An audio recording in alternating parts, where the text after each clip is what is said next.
Number 10. All of this is prologue. Maybe one of the most powerful losses that I felt in recent history while reading comics came from the event AXE, Judgment Day. Not only is there the initial illusionary loss that our heroes feel, where I actually for a moment thought that they had all been killed by going for the Celestials off switch, only to find out that this was basically a ruse created by the progenitor, but when they actually all physically united to go up against the progenitor in real life and it wasn't an illusion, they failed as well. This all went down in AXE Judgment Day issue number 5, where many were killed as a result of the plan to attack the Celestial altogether and directly head on. Only a few eggs from Krakoa were able to be saved, and so bringing back some of the many who had fallen was a tough choice. For those of you who have no idea what I'm talking about resurrection protocols which are happening on Krakoa, which is the mutant island right now. It left me wondering as well where this story could possibly go next. And I mean, this story was like a roller coaster. It was actually, I really liked Judgment Day. It was a whirlwind. And friends, before we move on to our next spot on this list, if you love what we do here at Top 10 Nerd, and if you love when we talk about brutal moments, be sure to check out our brutal playlist for even more brutality. Number 9. Delicious. Maybe one of the most gruesome fights to have ever happened involving Spider-Man happens against one of my personal favorite villains, Morlun. And yes, I know there are many people out there that don't like Morlun, but I do like Morlun. What can I say? I am a sucker for vampires, even if they are weird, multiversal, energy vampires that feed on animalistic totemic energy. During the other story, Spider-Man was suffering from a mysterious illness and was weakened. It was during this time that Morlun struck in issue 526 of The Amazing Spider-Man. Not only does he beat Spider-Man to a pulp here, but he also devours one of his eyeballs, plucking it out. Yeah, ouch. And also, if I may add, ew. I also love that for this point I literally took the quote delicious. Number 8. Be true to yourself. Be the best you are able to. Don't ever give anything but your best. This defeat wasn't a straight up defeat per se, but really a lot of that column A with just a hint of column B. During the Crisis on Infinite Earths event in issue number 7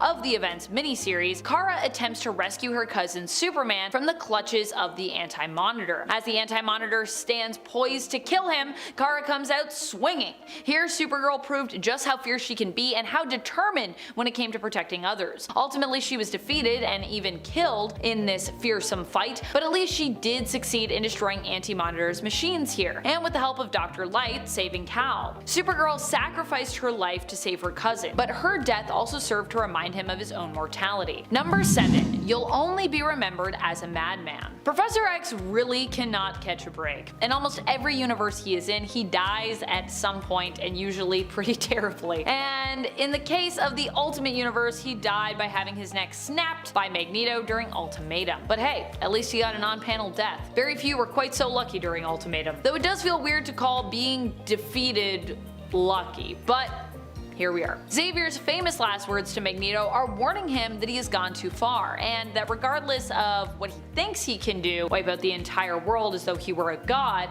wash the human race from its surface, that he will not win, and in fact will go down in history as another madman. Just another madman. When Xavier compares him to the leader of Germany during World War II, however, the Chancellor of the German Reich, you know who I'm talking about, that causes Magneto to snap, which makes sense given Magneto's history. He snapped Xavier's neck in response, so while Magneto would not ultimately win the greater war here, he would win this battle at least, pretty permanently, because you know, Xavier's dead. Number 6. What a lucky man I was. I think the wild thing here is how little is said or thought in this fight. Well, I mean, there are no thought bubbles. I'm sure people are thinking, but we don't get to know what they are because, you know, this defeat comes from the battle between Superman and Doomsday, but in the animated film, The Death of Superman. So yeah, no thought bubbles here. The fight here between Superman and Doomsday somehow comes across as even more brutal and devastating to me than in the comics. Superman is choked by his own cape at one point, which Doomsday rips in the process,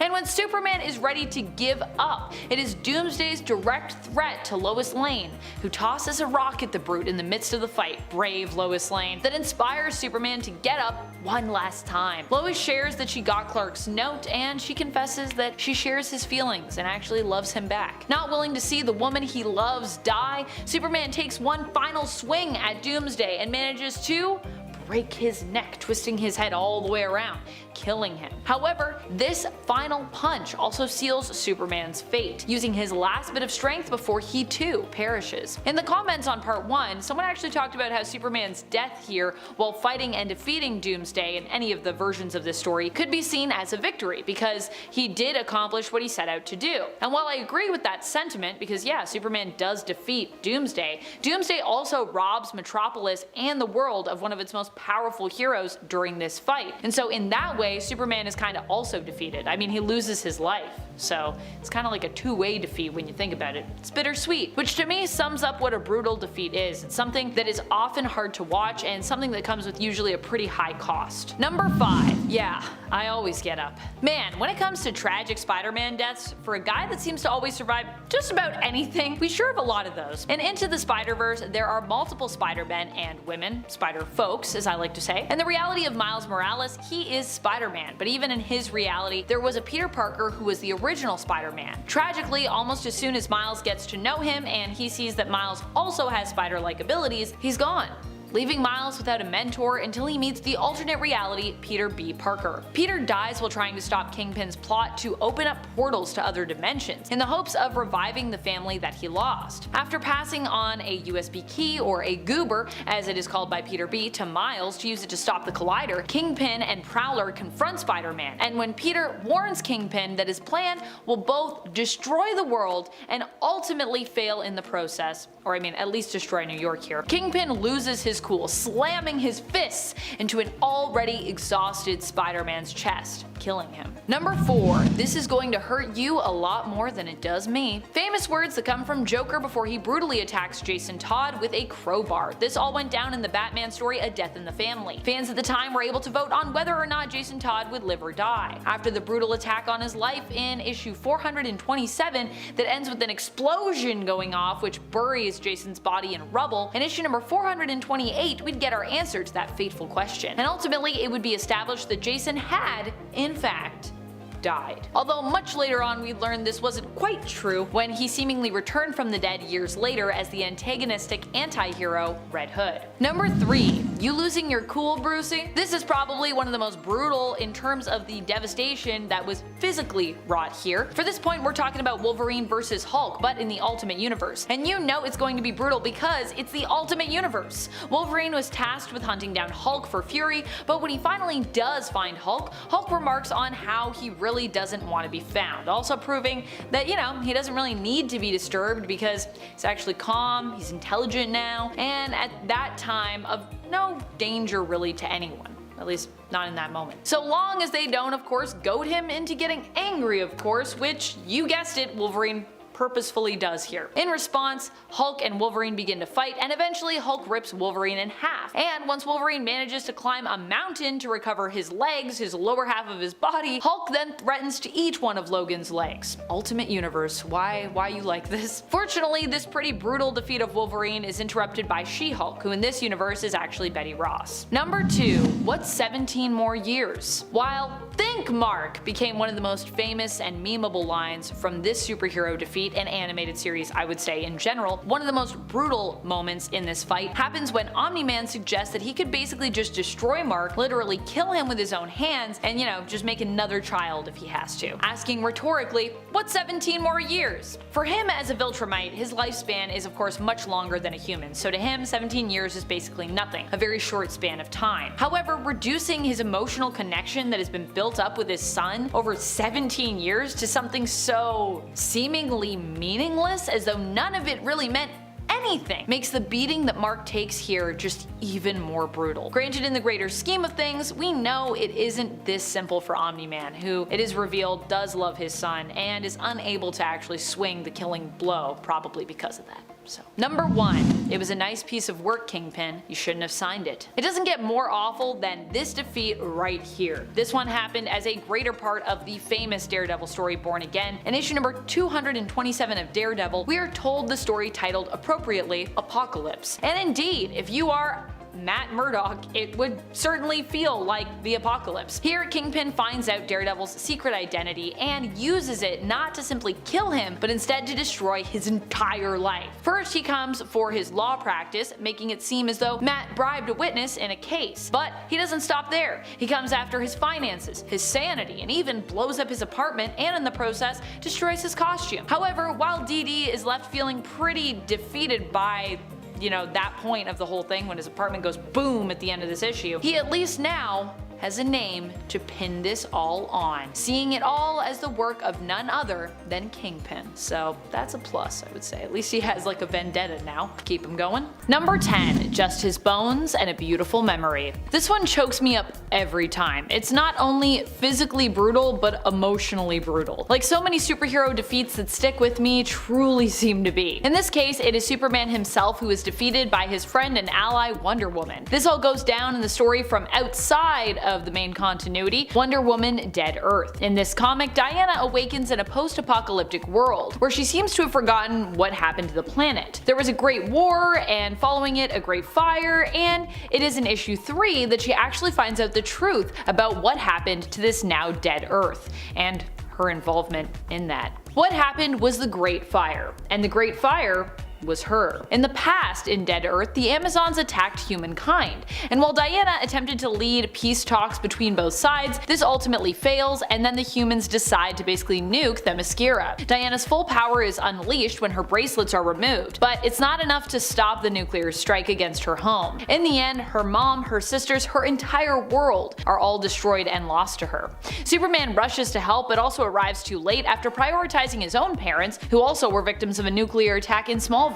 Her power fully unleashed, heartbroken, and filled with rage, Wonder Woman takes out her frustrations on Superman. The two fight, and ultimately this untethered and unlimited power that Diana has tapped into proves to be enough for her to destroy Clark after their fight also has obliterated the Earth via collateral damage. And friends, before we move on to our next spot on this list, if you love what we do here at Top 10 Nerd, why not show us you love us by clicking that subscribe button? I know there's a bunch of you that aren't subscribed, so if you want to subscribe, it helps us out. Number 9, the Justice League are dead. Welcome to Dark Crisis. Or really, welcome to Justice League issue number 75, the beginning of Dark Crisis. In this issue, the Justice League goes up against Pariah. Pariah used to be a scientist trying to stop the death of universes, who basically became corrupted when he was cursed to watch worlds end over and over again without being able to do anything to save them. I mean, to be fair, that would, I think, make pretty much anyone corrupted and kinda crazy. Pariah is back, and this time he intends to end the suffering of the multiverse by ending the heroes of the main continuity. He does this because he believes in destroying the main continuity he'll kind of be able to end the cycle of destruction, seeing it as kind of the root of the problem because the heroes from that reality have in essence meddled too much with the state of the multiverse. So he's like, in order for us to save the multiverse, we kinda gotta get rid of you guys. As a result, he seemingly handily defeats the Justice League in one go, blasting them with his own power after making them fight sort of the darkness, which is like an army of evil characters they fought before, but really it's just the darkness, leaving only Black Adam to survive, return to Earth, and tell the tale of what happened. Of course, the Justice League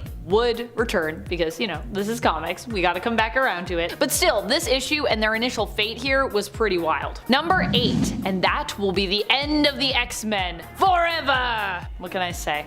I'm a sucker for the classics. This one comes to us from the old days of X-Men, the Jack Kirby and Stan Lee days. In issues number 17 and 18 of Uncanny X-Men, Magneto is revealed to be the villain who has infiltrated the X-Mansion, having returned from outer space where we last saw him be transported to by the Beyonder. He has returned to once more resume getting revenge on the X-Men and mankind. It isn't until the end of issue 17 that Magneto is revealed as he greets the parents of Warren Worthington III, aka mutant student Angel's parents, having handily defeated almost all the X-Men one by one after luring them to the mansion. Magneto's plan is to send them up in an air balloon, which is basically like attached to a metal ball that contains them. Fortunately, while initially defeated in issue number 17 and struggling to escape in issue number 18, Iceman ends up getting showcased as the true hero in this issue. Kinda helps save the day here, almost single-handedly defeating Magneto just as the X-Men escape their deadly air balloon fate and return to back him up. Number 7. You are not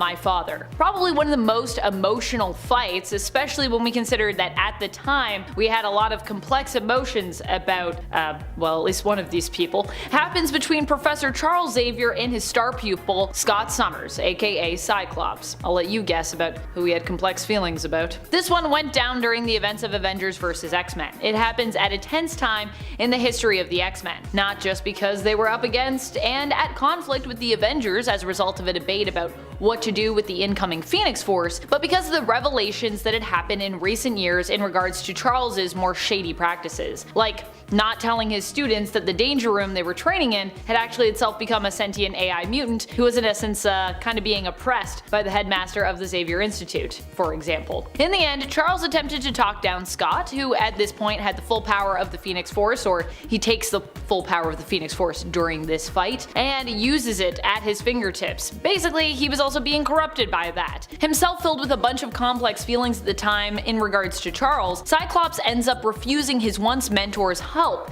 and instead kills him in a blaze of phoenix flames. Despite the fact that Charles at this point was a controversial figure, he was still, I would say, considered to be more hero than villain. And despite the fact that Cyclops himself is usually known for being a hero, he still defeated a man often also known for his own heroic and idealistic dreams. Number 6. The day the proudest, most noble man ever finally fell. Obviously, I'm kinda trimming down that quote a bit, but it just fits a little bit better in my point. What an iconic defeat. So iconic it not only shook the comic book world, but also the everyday world as well, making headlines. And sure, all in all, this was kind of a publicity stunt to help boost comic sales, but it also became a huge story for comic book fans everywhere to look back on for years to come. While Superman would return, his defeat against Doomsday and ultimate initial death in the comics would be felt the world over. The death of Superman is epic, and I personally always like coming back to it, not just for Clark himself, but for the characters that are a big part of his world. Lois and Jimmy, his parents, John and Martha. Ugh, makes me feel so many emotions. Also, why was Jimmy so handsome in the 90s? I ask myself that every time I return to Superman comics in the 90s. I'm like, Jimmy, you're looking real jacked. Number 5. Take heart, kitty. Oof, this one hits me right in the feels. I go back to what it felt like the first time I read this one, and whoo, it got me. This defeat comes to us from the pages of one of my favorite ever X-books, I believe, the first volume of Marauders, which started back in 2019. I think this is one of my favorite X-books of all time. I mean, I'd have to really think about that and rank those, but pretty sure this is up there if it's not in the top 5. Although, I think it is in the top 5. For me. In issue number 6, we're caught off guard when Sebastian Shaw shows up on a boat where Captain Kate, the leader of the Marauders, has been left alone. Now for those who haven't been keeping up with, the Krakoa era X-Men stuff and what it means for Kitty Pryde, initially she had problems using the gates on the island and basically became the captain of a ship and the leader of the Marauders. Not Sinister's Marauders, not those Marauders. She was reclaiming the name for a heroic group of buccaneers that would basically sail the seas and help to free mutants in countries where they otherwise were not free, helping to bring them to Krakoa. And honestly, the team is also star-studded. Here, Kitty preferred to go by Kate. That is, until she died. Sebastian Shaw shows up to attack Kate with fast-growing Krakoa seeds. Considering she can't use the gates and currently can't phase through Krakoan materials, Kate becomes restrained as a result. Lockheed is netted and tossed overboard, and Kate is left to sink alone, along with the ship she is on, which Sebastian of course blows a hole in. This plot point is made even more devastating by the implication that Kate will not be able to be resurrected, as this plot point is made even more devastating by the implication that Kate will not be able to be resurrected by the Five as a result of her inability to interact with Krakoan gates. Number 4. Everything Cracked. The Final Crisis story is all about the brutal defeat of superheroes and really kind of like everyone on Earth. Final Crisis was the story of how Darkseid basically took over the world by broadcasting the anti-life equation to everyone on the planet via email, text, radio, and television broadcasts, basically making them realize that he is the one true ruler of everything, and so they may as well just give up and surrender to him.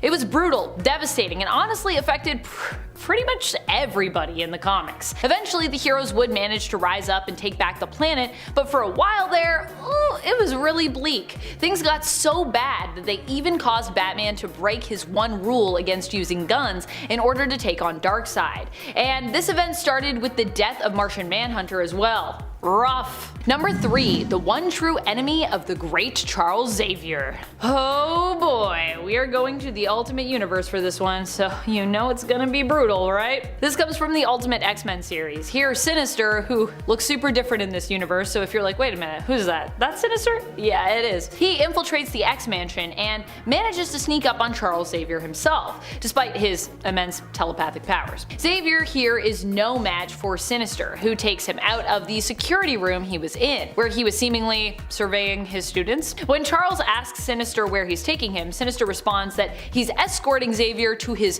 one true enemy, and then he pushes him down some stairs.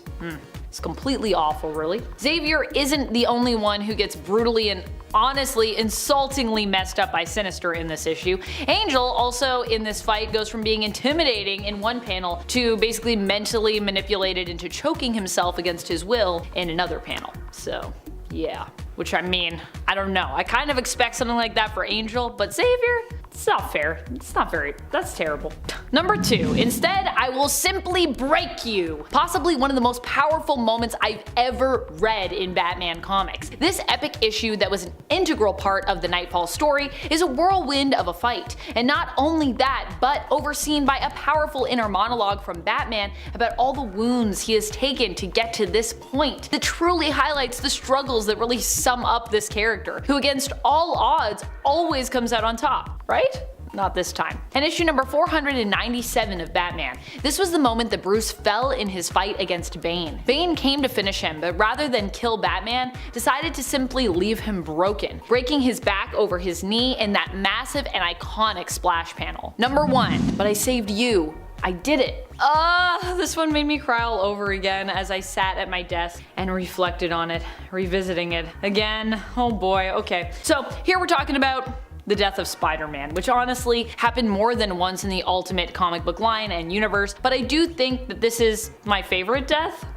This is Spider-Man's death done right, is what I mean, in my mind. If you have to do it, obviously, because I don't think many of us would really ask for something this heartbreaking to happen, but you know, here we are, it happened, and it's so sad. During Ultimate Spider-Man issue 159 through to issue 160, we see Peter in his final fight. In the final moments of this final fight, unmasked and with nothing really left to lose, he is forced to give it his all to protect the people of New York City, and more specifically, his friends, his family, his loved ones, and the people of his own neighborhood. In the end, despite everything he does in this epic fight, which spans multiple issues, he is defeated by the Green Goblin. And the ultimate version of the Green Goblin is an unstoppable, and as we later find out, immortal tank of a villain. This fight and defeat has it all though. Ups, downs, it's an emotional, action-packed roller coaster. And while Spider-Man does seemingly die, so seemingly does Norman Osborn as well in the end. So while this is a defeat, there's also at least some poetic justice felt in the end too. But goodness, Aunt May, whew.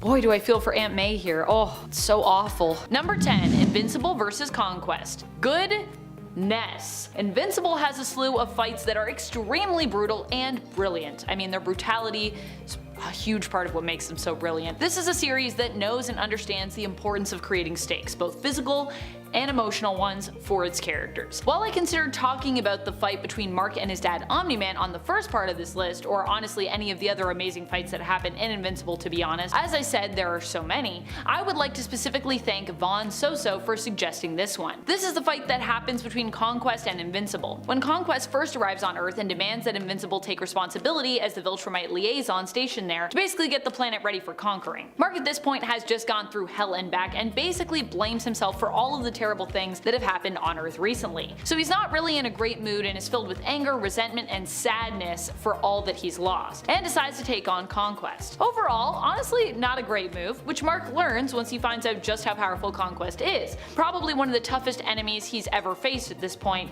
which is kind of par for the course for Invincible, because I feel like every time Mark faces someone he's like, well, I've done a lot of things, and then he's always like, dang, how is this person even more powerful? How is that possible? Honestly, it's saying something, because at this point in the story, Mark has faced like a lot of tough opponents, including a whole army made up of evil versions of himself. The fight gets even more brutal when Adam Eve comes in to help, having literally flown up off a hospital bed where she was currently healing herself to do so. And I know what you all are thinking, wow, Amanda, what a number 10 spot. This is a crazy fight. But yeah, that's all part of the drawing you in, because we got a lot more crazy fights coming up, even though this one might actually be one of our craziest. But wait for that number 1 spot, that one's wild. And friends, before we move on to our next spot on this list, if you love what we do here at Top 10 Nerd, be sure to show us by clicking that like button. Number 9, Deadpool versus Black Box and Black Tom. I still can't believe how close Deadpool came to dying in this fight. And the real crazy part is it wasn't even the villains really who put him in that situation. They were more like the catalysts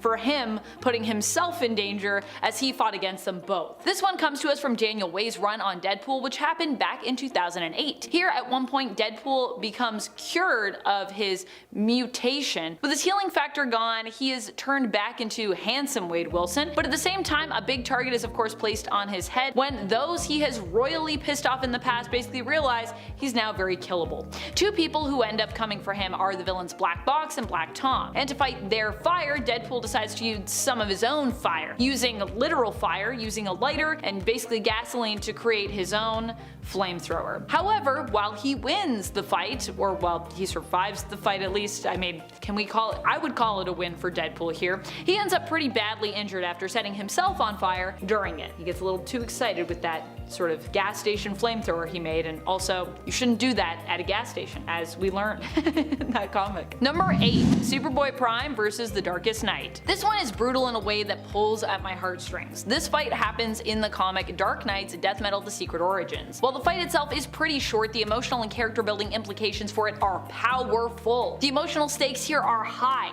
Superboy-Prime ends up facing off against the Darkest Knight in the hopes of defeating him and helping to basically save the multiverse. Now, while he doesn't completely succeed here, he does help turn the tides for his fellow heroes, and this story provides a great redemption arc for Superboy-Prime, who was once a hero, basically turned into a massive villain, all because he suffered the heartache of losing his world. While facing off against the Darkest Knight, Superboy-Prime is basically offered to be spared and even join up with the Knight's own army of supermen. He sees a vision of a life he could have in the future where he is once more a hero, fighting alongside his other heroic colleagues if he decides to, join up with the Darkest Knight, who can give him that reality. However, he acknowledges that this would still not be the world he lost, noting that both his parents and Lori would still be absent here. Tempted, Superboy is grounded in reality suddenly by the reappearance of Krypto, and ends up refusing the offer, fighting against the Darkest Knight and giving his life in doing so. While the battle is not finished yet, this is a crucial moment where the tides turn for our heroes, weakening the darkness and allowing the heroes to basically rise up and end up winning the day. It is then confirmed that Superboy-Prime did indeed die as a result of fighting back. However, he either gets his world back through his journey into the afterlife, or possibly through the multiverse's reconstruction following the resolution of death metal. So he's either dead and then he's brought back, or he's dead and he's in the afterlife and he just kind of gets a little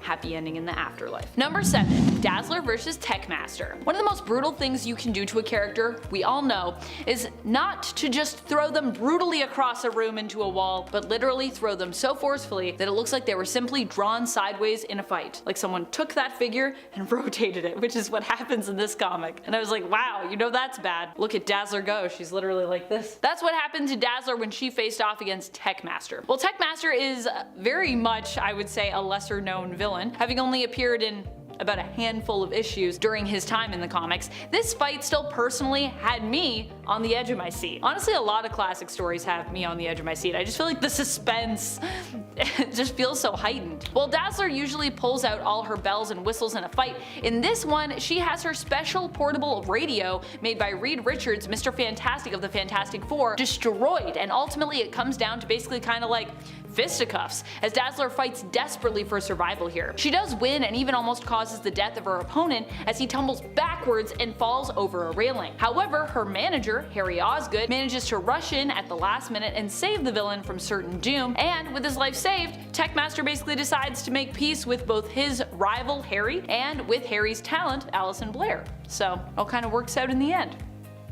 Number 6. Batman vs. Reverse Flash. This fight was heart-wrenching for so many reasons, and pretty much perfectly encapsulates the kind of fights I'm excited to highlight here on this list, let me tell you. In Batman issue number 21 from the 2016 comic, part of the Button story, Batman is forced to fight against an enemy who pretty much completely outranks him, the Reverse Flash. We see him get brutally attacked, and while it seems like there is no way Batman can win here, we later learn that being the smart man that he is, Batman himself knew that, and so he'd kind of already won, simply by accepting the fact that if he fought directly, he would lose, and knowing that his best bet would actually be basically to stall until the Flash returned, which ended up being a successful and life-saving strategy actually. Although I mean, in the end the Flash was still a little late, but it worked out, so yeah. And it was brutal, so it ranks. Number 5. Punisher vs. Wolverine. I mean, these two are both superheroes, which is maybe what makes the fight so much more brutal. This one happened during Garth Ennis's and Derek Robertson's time on Punisher. Here Punisher and Wolverine end up in a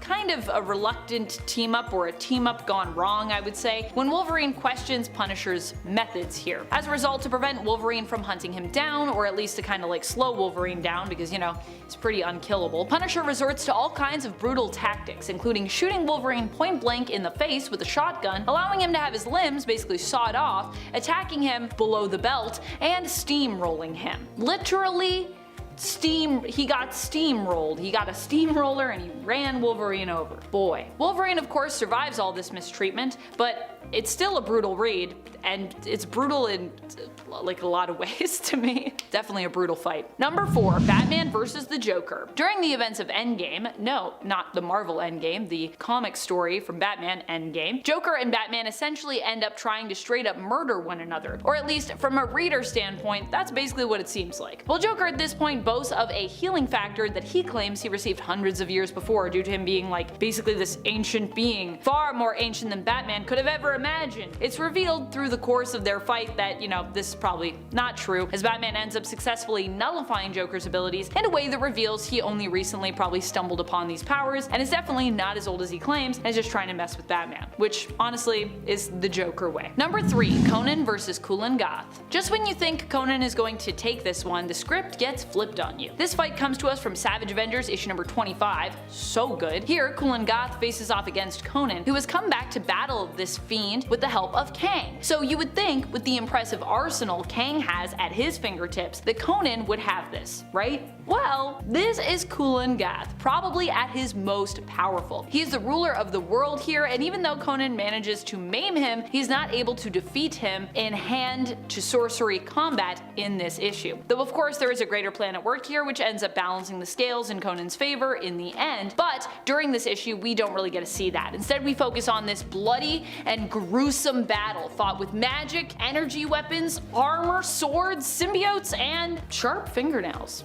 Deadly sharp, if I may add. Number 2. Superman vs. Doomsday. Superman and Doomsday have an iconic fight that many of us know from the famous story Death of Superman. Now, if you've already watched my part 1 to this list, then this fight actually might remind you of another one I talked about over there. And if you haven't watched part 1 yet, be sure to do that after you finish this video, because we have even more brutal superhero fights waiting for you over there. And if you have already watched it, you can guess below which fight I'm referring to as to which one is kind of similar to this Superman vs. Doomsday fight. In this fight, Superman gives up his life to basically defeat Doomsday. This works with Doomsday perishing alongside Superman, ushering in the mourning period that would follow for Earth's greatest hero. But while there were those who could not believe what they were reading at the time that this story came out, this shocking moment at least would not end up being quite so frighteningly permanent, with Clark Kent later being resurrected. Even when you go back and read this, it's very powerful, it's very emotional. Number 1. Miracleman vs. Kid Miracleman. Whew!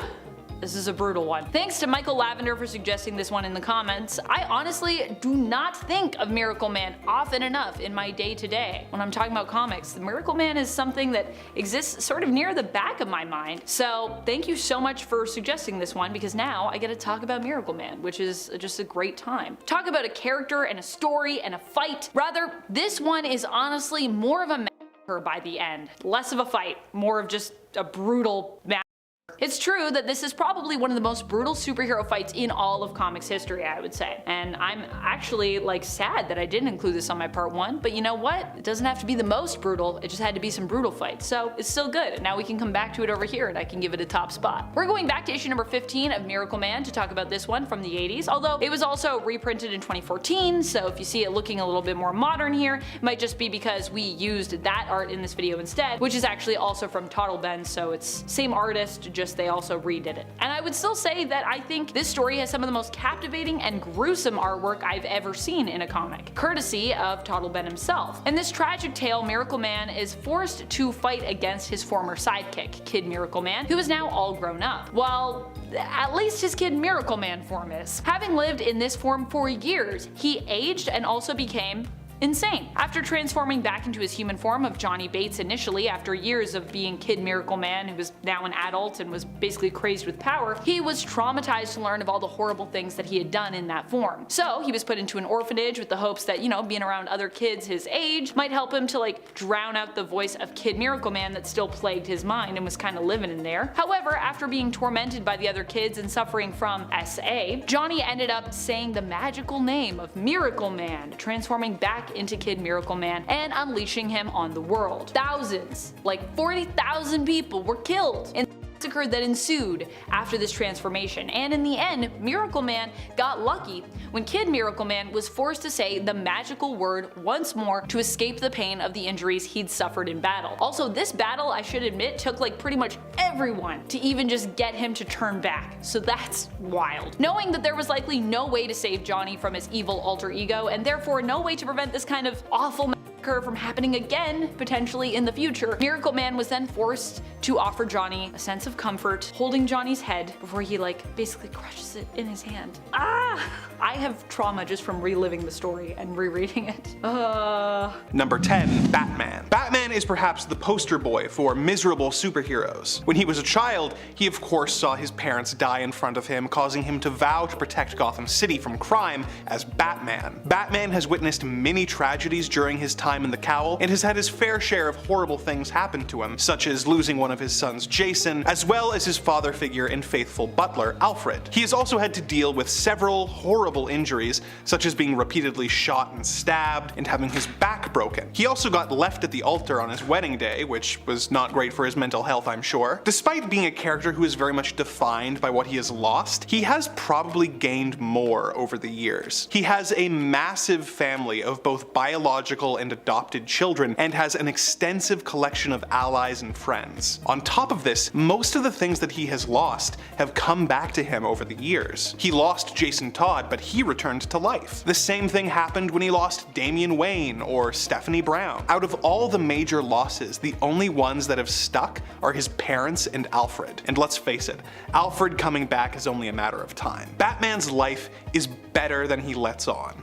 And he's probably just depressed, which is why he's at the bottom of this particular list. Number 9. Angel. Warren Worthington III was one of the original X-Men, having giant bird wings that allowed him to fly as Angel. He spent years as a hero until the Mutant Massacre. He was captured by the Marauders, who then cut off his wings and crucified him. This caused him to spiral into an awful depression, which eventually led to him trying to take his own life. This was prevented when Apocalypse showed up and made Angel an offer. He would give him back his wings if Angel would become one of the Horsemen of the Apocalypse, the Archangel of Death. This got him his wings back, but caused a host of other problems, with him having to work to resist the evil force that was put inside him ever since. Number 8. Scarlet Witch. Wanda Maximoff has gone back and forth between hero and villain during her many years at Marvel Comics, with her being responsible for a lot of horrible things that have happened, such as the infamous No More Mutants thing, but that is not to say that she hasn't had a somewhat tragic life herself. Things didn't get off to a good start when she was kidnapped from her mother as a baby by the High Evolutionary, who experimented on her to give her powers. While staying with old HE, a demon named Chthon chose her to be his vessel, trying to possess her multiple times. She tried to put out a fire in her village with her powers, and people assumed that she was the one who started it and attacked her. This led to her being saved by Magneto and joining the Brotherhood of Evil Mutants. She eventually became an Avenger and married her teammate Vision. She used her powers to create a pair of twin boys for her to raise. This made reality unstable, and Wanda was forced to give them up, and they faded from existence. This led her down a dark road where bad stuff continued to both happen to her and because of her. She has had a far from easy life. Number 7. Spider-Man. Spider-Man lost his parents when he was a young boy, and he was sent to live with his aunt and uncle. When he developed spider powers, he chose not to stop a criminal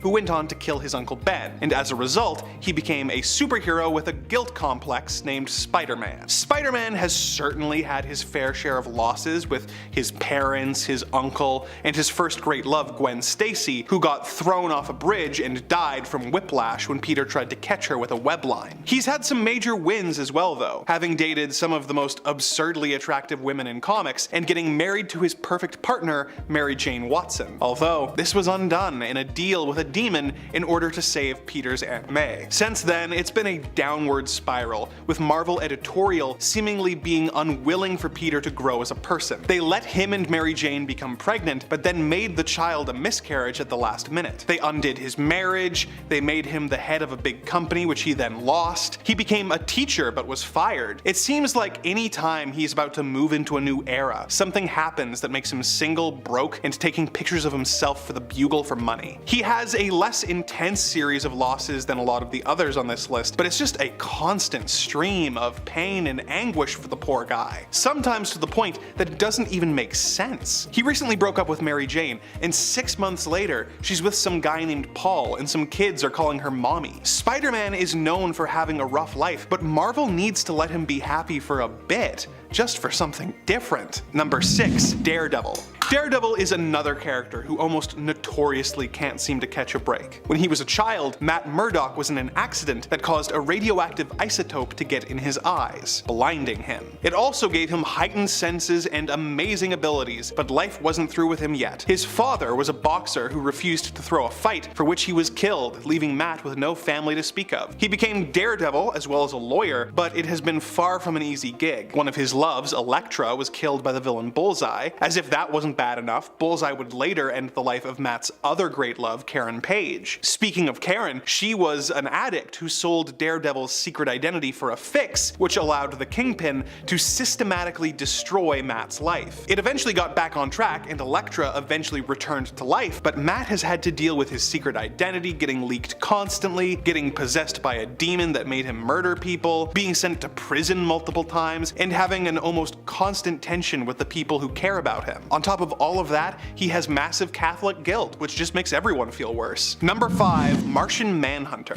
Martian Manhunter's life since he came to Earth has been pretty good, all things considered, but his backstory is just so brutal that it earns him a spot on this list. John Jones was born on the planet Mars, where he lived with his wife and daughter. This idyllic life came to an end when John's evil twin created a virus that made Martians burst into flames when they used their psychic powers. Due to this virus, John had to watch his wife, his child, and everyone he ever knew burst into flames. When a scientist on Earth attempted to make contact with Mars with the use of a transmitter, it instead transported John to Earth, where he became the hero, Martian Manhunter. He has handled the loss incredibly well, but losing everyone you ever knew in one of the most painful and brutal ways possible is simply a terrible way to live. Number 4. Guardian. James Hudson of Alpha Flight has had a rough go of it. He was raised by a single mother after his father was killed in a knife fight when he was just a child. He never wanted to be a superhero, but after he developed the Alpha Flight program and its chosen leader, Wolverine, left, he had no choice but to step up. His suit's power pack overloaded in Alpha Flight 12, causing him to light on fire in front of his wife and for him to be presumed dead. He was actually transported to a different planet 10,000 years in the past. The alien inhabitants tried to repair him, but confused his power suit for part of him and turned him into a cyborg before putting him in cryosleep and sending him back to Earth. He returned after having been gone for 2 years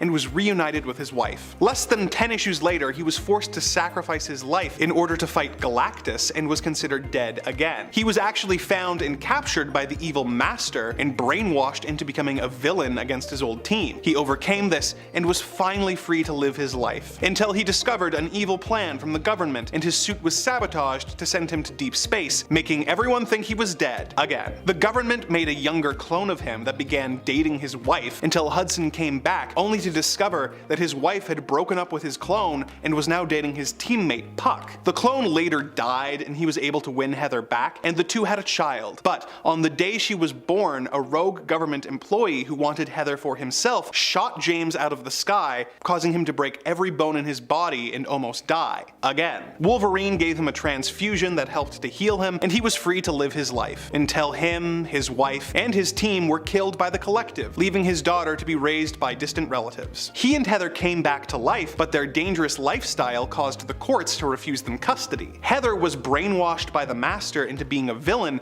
and she killed her relatives to get her baby, causing her to become a wanted fugitive with his child. He eventually tracked them down and put them in a hollow prison where they could be safe and not hunted, but his wife made it clear that she was still leaving him. So for those counting, he's died like 5 times, and every time he comes back to life, his life actually gets way worse than it was before. Number 3, the Hulk. Even before he became the Hulk, Bruce Banner led a pretty miserable life. His father was a violent drunk who would hurt Bruce and ended up killing his mother in front of the young boy. He threatened Bruce until he lied in court, saying that his father didn't do it, but after Brian drunkenly boasted about the crime, he was put in a mental institution. Bruce spent his childhood suffering from mental health issues, and 15 years later, Brian was released into Bruce's care. While visiting his mom's grave on Christmas Eve, Brian attacked Bruce and Bruce pushed him, causing him to crack his head open and die because of the gravestone. Bruce repressed this memory and grew up to be a great scientist. While testing his gamma bomb, Bruce realized that a teenager had wandered onto the test site and got him to safety, getting caught in the blast himself. This changed him so that whenever he became angry, he would transform into the Hulk,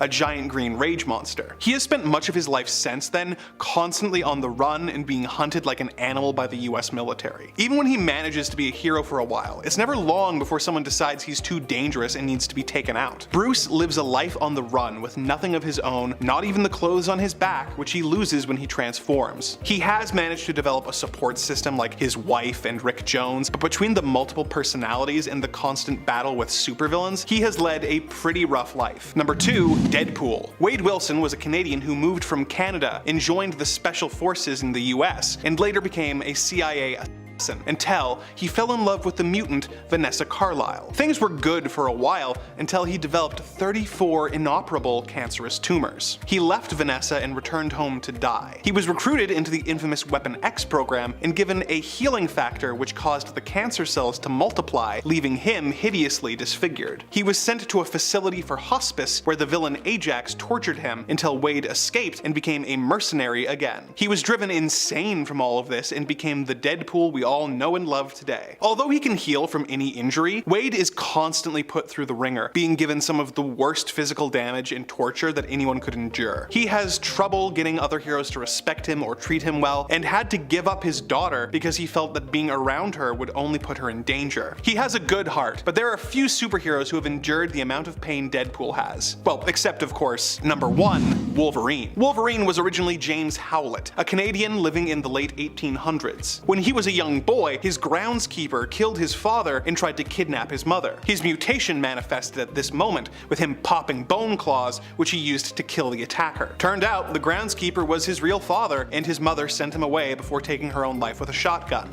And it just gets worse from there. Wolverine has lived a long life, and therefore has seen almost everyone he's ever loved die, including his wife Itsu and Jean Grey, multiple times. He spent many years traveling the world until he was subjected to the experiments of the Weapon X program, who gave him his trademark metal claws. In the years after this, he fought many foes and was subjected to pretty much any injury you can think of, be it having his metal skeleton pulled out or being run over by a steamroller. In a more recent example of his terrible life, he was forced to fight a group of killers who were after him called the Mongrels. He killed all of them before he was informed that every member of the team had actually been one of his children that he had conceived during his wandering years. Rough, dude. Number 10. Jason Todd's worst fear. Probably one of the most heartbreaking moments for me in recent years in terms of DC Comics happened during Three Jokers. Batman Three Jokers, so pretty recently.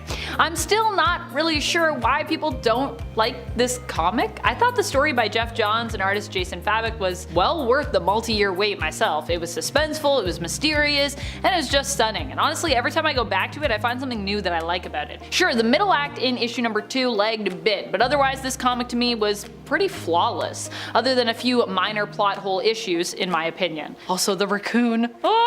And despite the lag in issue number 2, it still had one of the most heartbreaking moments for me, which occurred when Jason as Red Hood chose to strike out on his own and ended up finding a pool filled with failed attempts at creating the next Joker, which in and of itself is another kind of brutal. At one point, the Three Jokers implied that Jason actually might be the best candidate to become the next Joker, but decide that he's simply not smart enough to take up the mantle. Ouch. Instead, they once more beat him to within an inch of his life with a crowbar, with one of the Jokers, implied to be the Joker who first did this to Jason way back when, commenting on how the second time was even more fun than the first. It gets especially brutal and heart-wrenching when Batgirl and Batman arrive on the scene to rescue him and he lashes out at them. Especially when Babs just comes in and gives him a hug and she's like, I just want to make sure you're safe. Number 9. The Dark Knight strikes again. Batman The Dark Knight Returns came to us originally as a way to give Batman, Bruce Wayne, a fitting end, and it's easily one of the greatest Batman stories out there, with Frank Miller art that was actually understandable and a great tale that wrapped up the character of Batman in a lovely little bow. But then, Frank Miller went and created 2 sequels, and the first of which is basically a fever dream of insanity, overly objectified blocky cartoon women, and just odd visuals, while also taking the character of Superman and completely misunderstanding and disrespecting him. But I think the most egregious moment came when Supes and the third member of the Trinity, Wonder Woman, decided they were going to hook up, right after Batman beat the absolute snot out of the Man of Steel. Wonder Woman comes in to find Superman completely beaten and bloody and ranting about how it's all over, and then, after punching him for being weak, I guess, they immediately start making out. Then they fly up into the stratosphere and begin going at it midair, and then slamming into the ground, causing volcanic eruptions, massive earthquakes, and tsunamis, hurricane-level winds, all for Wonder Woman to say he moved the earth for her.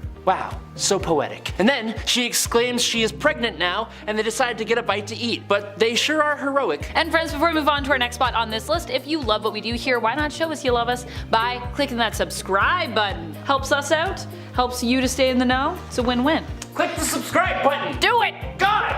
Number 8. Jason Todd loves Barbara Gordon. Another really brutal moment, possibly one of my least favorite parts, I think, of Three Jokers, comes at the end. After taking Jason in and helping him to recover after he was attacked, Jason at one point attempts to kiss Barbara. It kind of makes a little bit of sense because, you know, they've got shared trauma, but this felt weirdly forced still and out of place to me because, you know, Babs still seems like she's kind of trying to be there for Jason like a sister. Like, I get that Jason is reaching out because for years he's felt like he was left behind, abandoned, and, you know, like I said, they do have shared trauma, but Babs and Jason's relationship has always felt more platonic to me. And if anything, more than that, more familial. Like they were truly, you know, brother and sister. And when Babs reaches out, it's very clear she's coming from this place, and yet Jason seems to struggle to read the room and acts on his romantic feelings anyways, if that's even what's really going on for him. Honestly, I think he's just confused. The third issue ends with a kind of weird note with Jason leaves on our apartment door,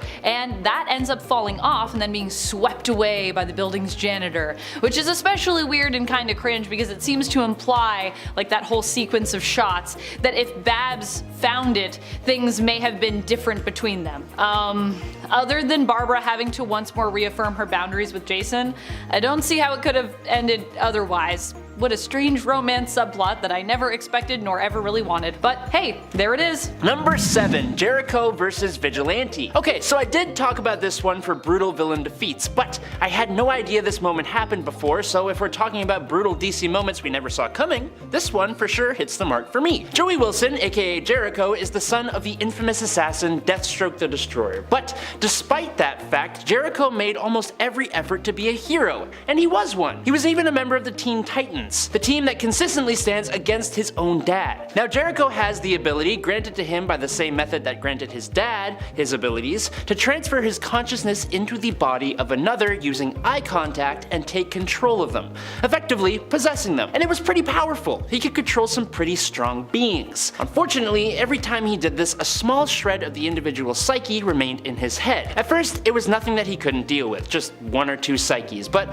over time, possessing multiple people, he had so many psyches floating through his head that it drove him insane. Now the rogue anti-hero known as Vigilante took on the responsibility of stopping Jericho, and where Vigilante originally planned to just go the quick route and completely end Jericho, Jericho's sister stood firm that her brother was a good person at heart and should not lose his life. Vigilante heard her out and decided to not deal with this threat in a lethal way. Instead, after Jericho was captured and in the back of a police vehicle, Vigilante paid the guy a visit and just completely took Jericho's eyes from his head. It eliminated the threat of Jericho's powers, sure, but I can probably think of a dozen different ways that this course of action could have been averted. Number 6. Joker's payback. Seriously? The Joker? I mean, what is wrong with this guy? Another horrible moment that haunts me. In fact, this whole story haunts me, not just this one moment, which comes from Brian Azzarello's The Joker. This story follows Johnny Frost, who was tasked with going to pick up the Joker after he's been released from prison. Finally out of the clink, Joker returns to check up on some old friends and old businesses.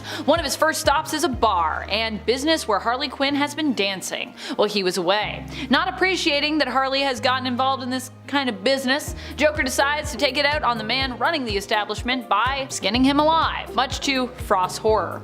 Although, to be honest, this is really only the beginning and things only get much worse from there, especially from Johnny's perspective. Number 5. Abandoned at the altar. The wedding of Batman and Catwoman was a big frickin' deal. It was teased at and built up for a long time. Fans were genuinely excited to see it happen and to see what could come next after the fact. A kid of Selena Kyle and Bruce Wayne, what would that be like? We've seen futures where they end up together, but sadly, the wedding that was so coveted never came to be. Batman issue 50 came and went, and following suit, so did Catwoman. Came and went from Bruce's life, literally leaving the groom at the altar. Not like permanently leaving his life, but kind of. Batman was marrying Catwoman so he could literally be happy, and after some convincing words from criminals like the Joker and her friend Holly, Catwoman believed that if Bruce Wayne was happy, then Batman couldn't be Batman, which, 1, that's depressing as hell, but 2, both the Joker and Holly, alongside Riddler, Gotham Girl, Flashpoint, Thomas Wayne, Batman, and other villains, were working for Bane, who was manipulating events in order to break Batman emotionally and give rise to the City of Bane event. Well, it certainly sent Batman down a path of absolute despair. He became much more drastic with his fighting of criminals, particularly an innocent Mr. Freeze, and he even donned a less advanced version of his batsuit so that he would take more of a beating. Like, come on. The guy's been through enough. Number 4. The non-canonical made canon. One of the weirdest things with DC is how sometimes they just completely leave their stories open to being canon or not, kinda depending on how they're received by fans. And one of the weirdest incidents of this happening is with The Killing Joke. The Killing Joke, written by Alan Moore, was never intended by him to be part of the main continuity. And as far as I know, it kinda isn't really, except for one part of the story, the attack on Barbara Gordon, the pain she suffered, and the result of that attack, her becoming paralyzed from the waist down. Why this was the only thing we chose to keep from this story, I do not know, but the whole idea of it just feels super weird, especially when you consider how brutal and graphic this attack was, where Barbara gets no opportunity to defend herself, having been surprised by the Joker's visit while visiting her dad in her civilian form.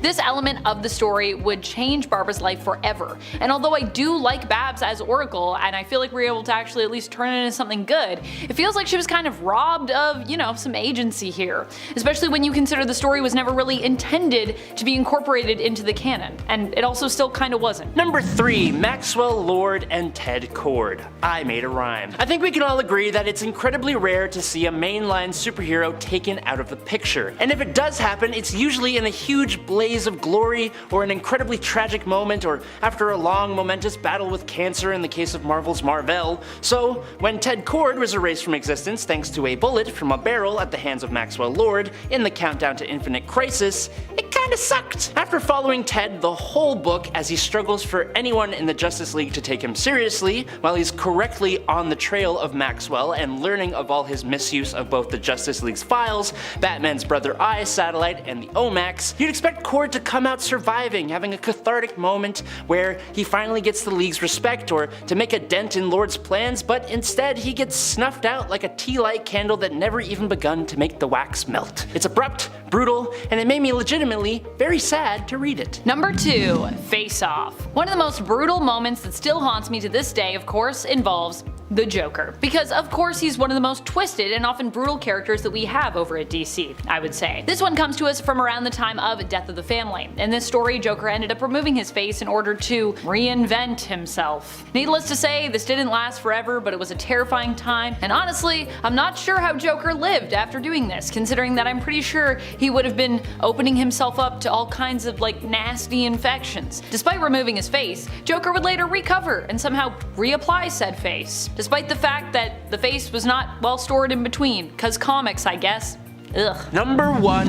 Fridged. This DC Comics brutal moment caused the whole coining of a term and changed the way comic books were written going forward. Green Lantern Kyle Rayner came home one day after doing his superhero thing in Green Lantern issue number 54 from 1994 to find his then girlfriend, photojournalist Alexandra DeWitt, had been very savagely stripped of her life at the hands of the villain known as Major Force. But not only did Major Force take Alexandra's life, but for seemingly no reason, he also stuffed her into the couple's fridge. It was incredibly brutal and served only to give Kyle, the male antagonist of the story, the motivation to reach new heights as a hero, while her character, who was genuinely likable and could stand on her own, was gone forever. This was a trope in not only comics but media in general, that presented viewers and readers with the idea of sacrificing the female love interest for the direct purpose of motivating the male hero, which practically never happened in the reverse. After this comic came out, the trope was finally given a name: fridging,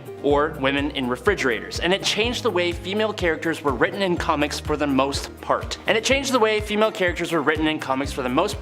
Going forward. B-R-U-T-A-L. Brutal! That's what you just saw. But now, it is the end. Yup. Thanks you guys so much for watching. I've been Adam Andrews. And I'm Amanda McKnight, and this has been Top 10 Nerd. Stay nerdy, YouTube. Peace!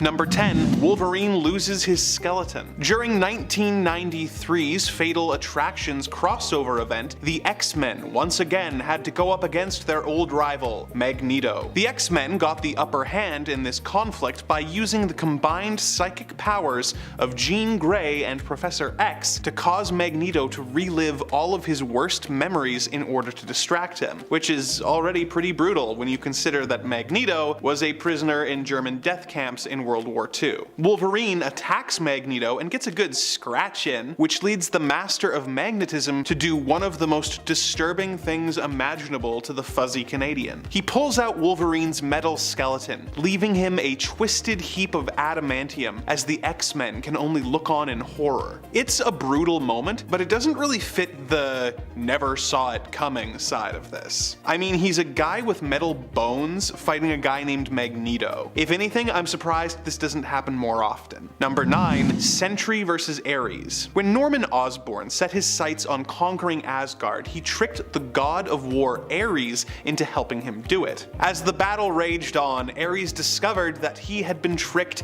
and turned on Osborn, vowing to destroy him. Unfortunately, Norman had the Sentry with him. Worst still, this version of Sentry had given into the darker urges of his void self. Ares did his best against Sentry, but the fight ended in a truly brutal fashion, with Sentry ripping Ares in half in a shower of gore and entrails. It's It's a lot. But although you could make the case for it being one of the most graphic Marvel moments, I don't think it checks enough emotional boxes for me to consider it the most brutal by any means. Number 8. Punisher's Steamroller. Frank Castle isn't known for working well with others, but if there's anyone you'd think he'd get along with, it would be Wolverine. They teamed up in Punisher Volume 6, number 17, and it quickly went off the rails, with them being swarmed by a gang of little people who wanted to cut off their legs in order to make them short. In order to get Wolverine into a fit of berserker rage, Frank makes fun of Logan's height, causing Wolverine to go after him. Wolverine calmed down, but Punisher decided that he was slowing him down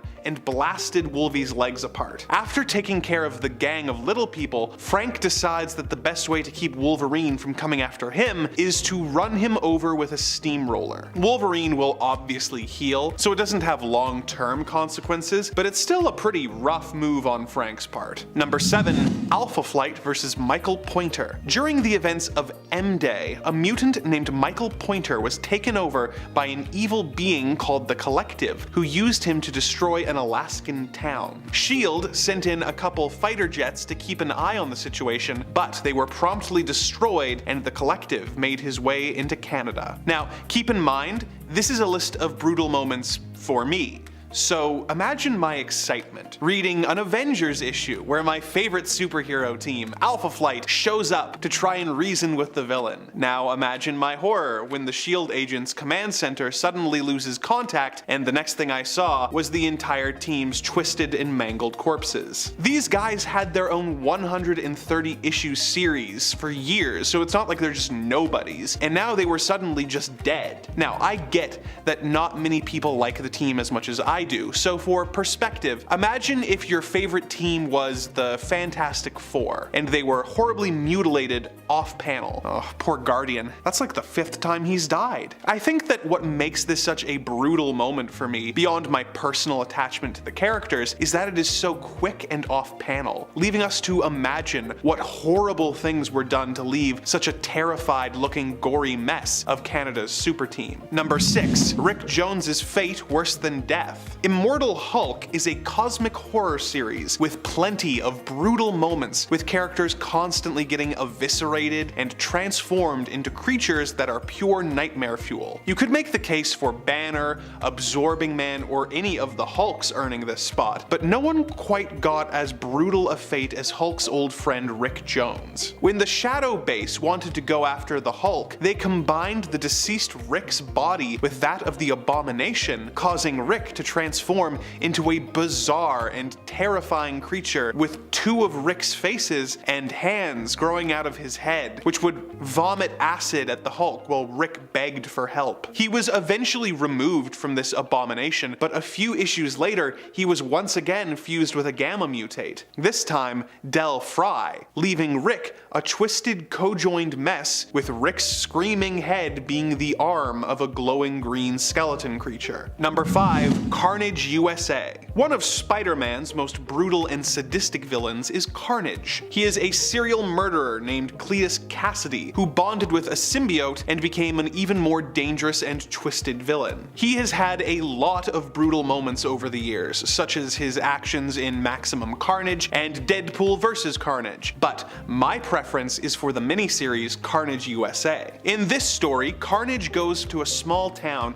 and sneaks into a meatpacking plant in order to eat an entire herd of cattle so that he can get strong enough to take over the town. He sends the symbiote in through the water pipes and takes over men, women, and children, forcing them to attack each other and holding a few of them hostage for and amusement. There are some brutal Cletus moments, such as sending a woman out to collect her husband's head in order to secure the safety of her children, but my favorite and most twisted is when he gathers all of the survivors in a church, hands out a bunch of pliers, and demands they pull out their own teeth in exchange for his mercy. Number 4. Deadpool kills the Marvel Universe again. In Deadpool Kills the Marvel Universe, Deadpool became aware of his status as a fictional character and lost his mind, going on a brutal kill streak that resulted in all the Marvel heroes and villains getting dispatched in cruel and unusual ways. A few years later, in the sequel, we got to see a Deadpool from another world do the same thing. On this Earth, Deadpool is put under mind control by the villains of the Marvel Universe and tricked into going after his friends. What makes it even more disturbing than the first for me was the fact that while he's attacking the heroes, he is living a fantasy in his head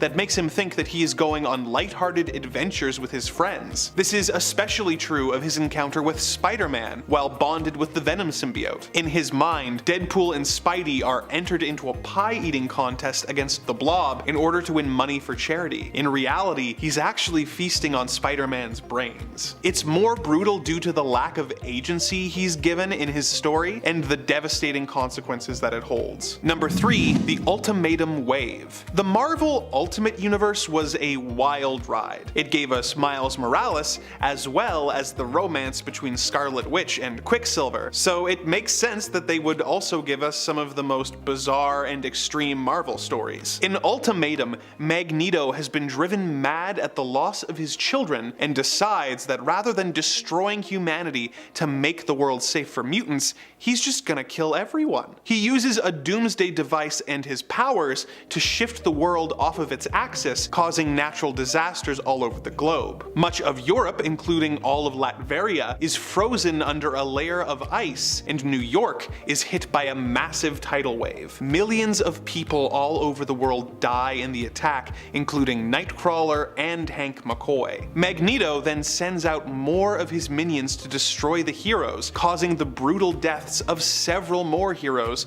including Hank Pym, Doctor Strange, and Thor, just to name a few. Professor X gets personally murdered by Magneto, who later has his face blasted off by Cyclops, who then gets assassinated at an anti-mutant rally. It is a relentless story, but I think the most brutal moment is when Pym finds his wife Janet being eaten by the Blob and responds by entering his giant form, picking up the Blob, and biting his head off. Number 2, Marvel Zombies. Marvel Zombies is pretty self-explanatory. It takes place on an alternate Earth where the heroes of the Marvel Universe have been infected with a zombie virus. They retain much of their intelligence and personality, but they are so consumed with hunger that they are willing to go to any lengths to get to their next meal. There is something so brutal about watching all of your favorite heroes hunt down Magneto and brutally and graphically eat him in the opening pages, and it only gets more disturbing from there. I'd say that the most brutal moment in this story is the revelation that Hank Pym has been keeping T'Challa sedated but alive in a lab, and he has been removing his limbs one by one to eat. It's a brutal and disgusting story that you can't help but have fun reading. Number 1, Spider-Man's take on September 11th. There are way more gory and graphic Marvel moments on this list, but the fact that this comic features the real-life tragedy of September 11th, 2001 makes it hard to justify putting it lower on the list. Like, I can't sit here and say that a fictional tidal wave was worse than this.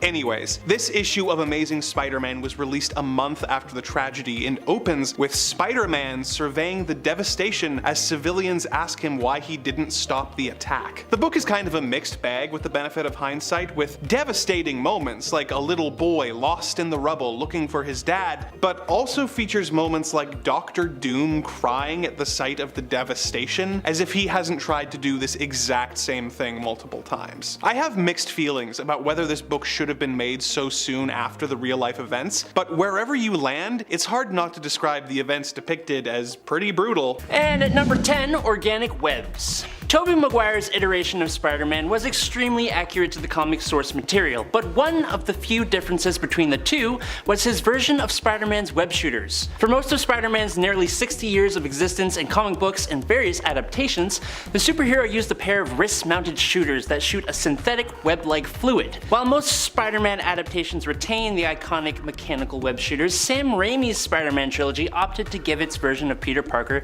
the power to generate webbing from his body. When you really think about it, it is really gross. It was even a joke made in the latest Spider-Man movie when the Andrew Garfield and Tom Holland versions of the characters are flabbergasted and slightly grossed out by Tobey Maguire's organic sticky spider webbing that came propelling out of this weird scar on his wrist. Maybe I'm weird, but I kinda like the organic webbing? I don't know, maybe because I grew up on the Raimi films, it felt right, and the reason for Raimi doing it makes sense to me. I'm sorry. Number 9, from rags to riches and back to rags again. One of the weirdest things that happened to Peter in regards to no one seemingly really acknowledging or remembering it much in the continuity is when Peter became basically a globe-trotting billionaire all his own, in a similar but distinctly different style to Iron Man's Tony Stark. Well, of course, initially it was Otto and Peter's body who created Parker Industries and made it a success, but still, even without Otto in the driver's seat, it makes sense when you think about it, as Peter is a brilliant man who, if he had the time and he put in the effort, could easily end up near the top of the Fortune 500. However, what is weird is that he created a global company that was extremely profitable and successful for a time, lost it, and then everyone seemingly forgot who he was. He ended up back as just poor Peter Parker, just trying to get by while playing the role of hero. And everyday folks don't seem to even recognize him as the face of a once great global company. That's pretty nuts. Number 8. Getting beat up by the Spot. Jonathan Owen is a villain that only well-versed fans of Spider-Man would recognize, probably. As the Spot, Jonathan hasn't always been the most relevant villain of Peter Parker. He often ends up on the list of Spider-Man's worst and unknown villains. I mean, when he first confronted Spider-Man and announced his villain moniker in Peter Parker the Spectacular Spider-Man Volume 1, Issue 99 in 1985, the hero hit the ground laughing, which made it all the more embarrassing for Spider-Man when the Spot actually defeated him. Spot threw Peter in and out of his dimensions using his whole portals. He landed more than a few good punches on the hero as well. The Spot doesn't hit hard, but as he says, even the strongest of trees can be felled by sufficient strokes from even the smallest of hatchets. Yeah, he said that. Eventually, he left Peter discombobulated, with Black Cat having to help him back to his feet, and he got his own back eventually, but that's not important. Number 7. Everyone loves MJ. An awkward moment in the Ultimate Spider-Man universe comes courtesy of Ultimate Peter Parker getting his own version of the Clone Saga. Except here, instead of Ben Reilly and Kane Parker, we got Kane Parker and Jessica Drew. That's right, in the Ultimate universe, Jessica Drew is actually a female clone of Peter Parker. There were some other clones too, just for those of you that are like, you didn't mention all the other clones. But yes, I know about them. They exist. And even more intriguing and also kind of sad in this reality, Jessica and all the other clones have all of Peter's memories, which leads to pretty much all of them having a huge crush on MJ.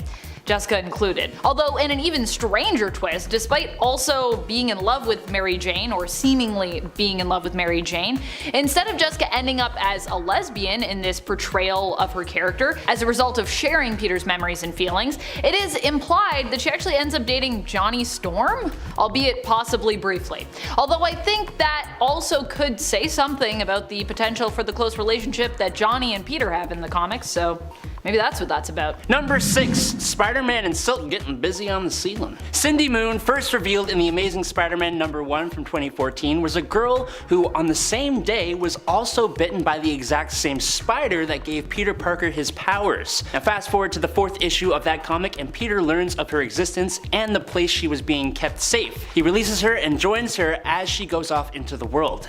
Now it took about 5 or 6 pages before it was revealed that these two young spider heroes release pheromones that make them irresistibly attracted to one another, and they nearly immediately start going at it. Mid-argument. They go at it so much so that it carries on into the next issue when he and Cindy Moon are on the ceiling of the apartment that Peter shares with his roommate Anna Maria Marconi. So of course Anna Maria walks in on the two spider freaks sparsely clothed and unable to control themselves.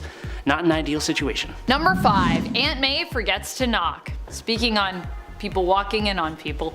Later on in their comic book history, MJ and Peter wouldn't just be friends or even dating, they would actually end up married for quite a long while. However, just because they were married didn't mean that Aunt May always remembered to respect their privacy and knock when they were alone together in a bedroom. Case in point in Web of Spider-Man issue number 50, when she decides to bring them up some warm hot cocoa to warm their bones on a cold winter's night, only to find out that they are already busy warming their bones. Number 4, Miles getting Gwen's hair stuck on his hand. If you haven't seen the totally awesome and award-winning animated Into the Spider-Verse film, well, pause this video and go do that and then come back.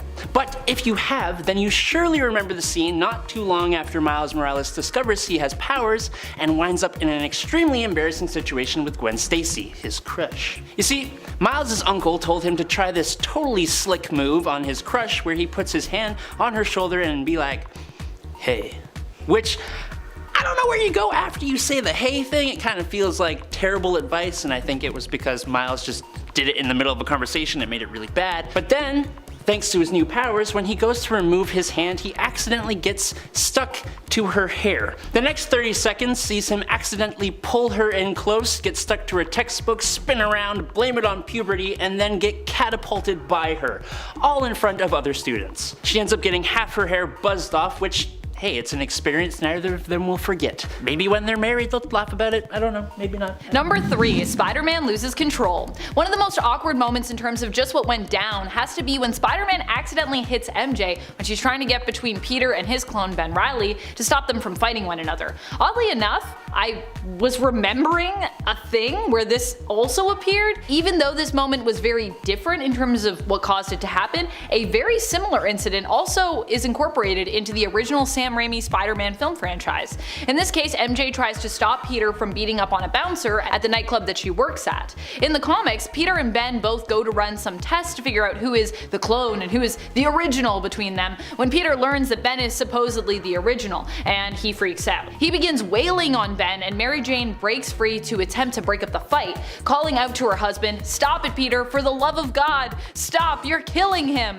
Instinctively, Peter goes to push MJ back, telling her to get away and leave him alone, and he strikes her, sending her flying with his super strength, only for him to realize what he's done almost immediately, condemning his own behavior before running away. In Spider-Man 3, it goes down similarly, with Peter running away even following this encounter, and MJ calling out, "Peter, stop it," which is also very similar. Number 2, Spider-Web underwear. In The Amazing Spider-Man from 2014, after Spider-Man had a bit of a body swap with a certain villain, he got into a fight that had all of his costume, minus his mask, zapped off. Like, all of it, down to his birthday suit.